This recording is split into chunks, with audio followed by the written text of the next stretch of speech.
Okay, quick Fox Business alert. The Omicron variant is now confirmed in at least 9 states, Utah becoming the latest, with the CDC director warning that the strain may be more transmissible than Delta, although further research is needed. Here now, Dr. Amesh Adalja, an infectious disease expert at Johns Hopkins. Dr. Adalja, great to have you.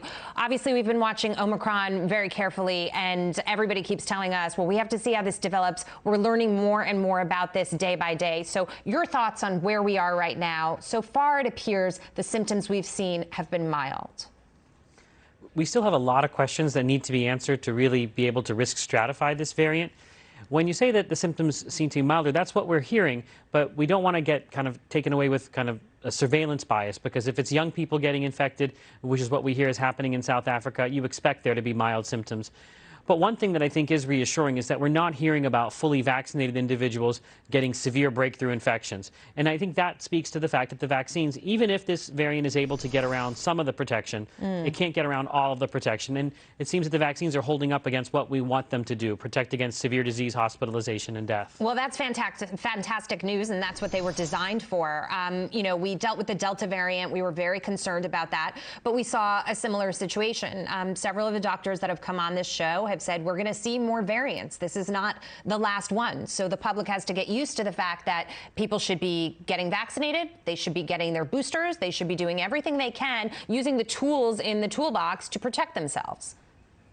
Exactly. This is December of 2021. We know a lot more about this virus. We have vaccines, monoclonal antibodies, diagnostic tests. We've got oral antivirals on the cusp of being approved. So we're not helpless with this variant. We know a lot. And some of the same things, the steps that we take, as you just said, to protect ourselves from Delta will apply to Omicron. So I think this is something that we shouldn't panic about. It's something that we need to be concerned about and run down and understand.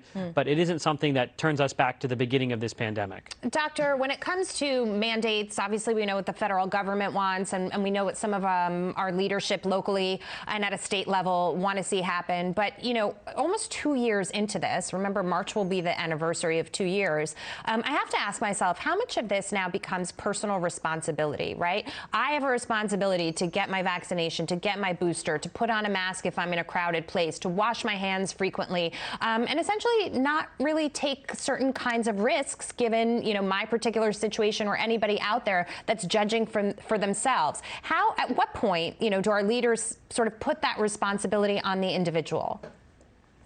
They should have been doing that from the very beginning, because we should have been prepping people for a time when they're going to have to learn how to risk calculate with a threat that's not going to ever really dissipate. And the vaccines make it much easier to risk calculate. But what I think the big pivot point will be is when we see a situation where people are not worried about hospitals going into crisis. And in the United States, many places have enough vaccination in high-risk individuals that their hospitals are okay. But there are certain regions where there's not enough vaccination, and we still worry about too many unvaccinated people getting infected, requiring hospitalization, and then that hospital not being able to perform surgery or take care of stroke patients. That's the issue, that we have to get to that point.